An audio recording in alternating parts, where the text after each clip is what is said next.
माझा इंद्रा याआधी कधीच माझ्या शब्दाच्या बाहेर गेला नाही, पण तुमच्या त्या दरिद्री पोरींनी त्याला स्वतःकडे वळवला आणि तिला आता हवं ना ते काम करून घेते त्याच्याकडून आणि स्वतः मात्र हुकमाची राणी म्हणून मिरवते. बरोबर बोलताय मालती आई.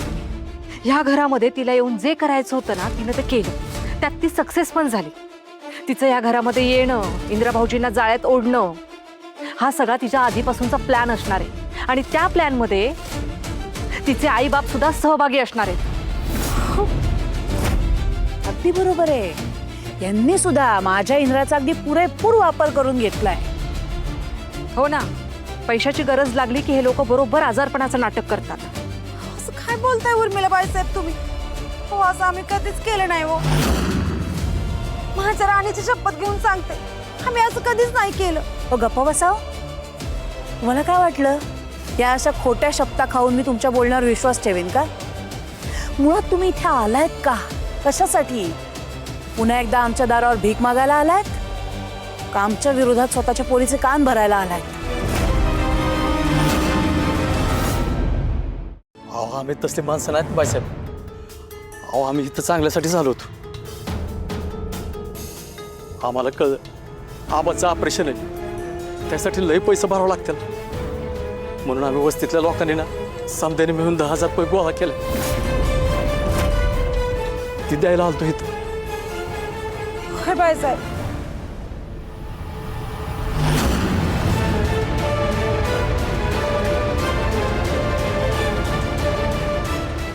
काय समजता तुम्ही आम्हाला? काय समजता तुम्ही आम्हाला?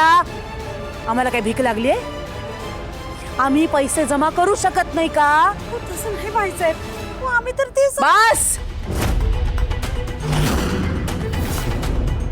हे बघा, तुमच्या ह्या पैशाला आम्ही भुकेलं नाही होत, कळलं ना? आल्या पावली निघून जा, नाही तर मी काय करून बसेल ना माझं मला माहित नाही. बाईसाहेब पैसे सांगितलं ना तुम्हाला, हे पैसे घ्या आणि निघून जा.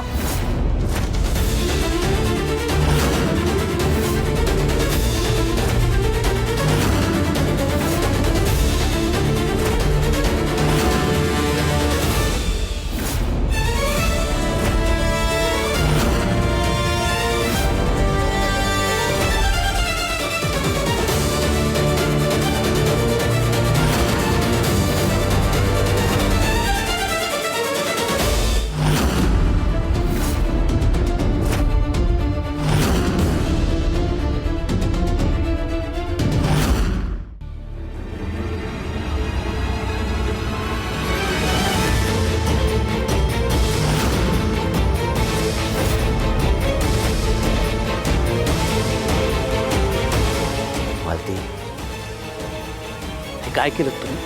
पैसे फेकलेत तुम्ही, ही किंमत केली पैशाची? तुम्ही असं का वागलात? माझ्या वागण्याला हेच लोक जबाबदार आहेत.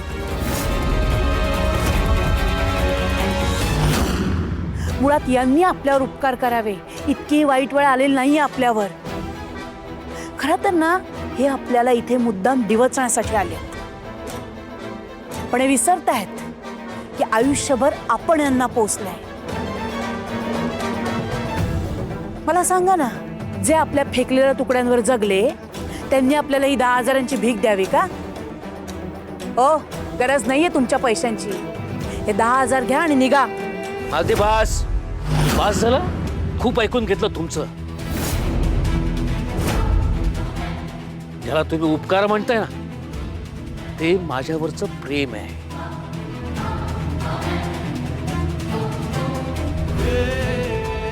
या सगळ्यांनी मिळून हे 10,000 रुपये मी जगावं, मी जिवंत राहावं म्हणून गोळा केलेत, जमवलेत.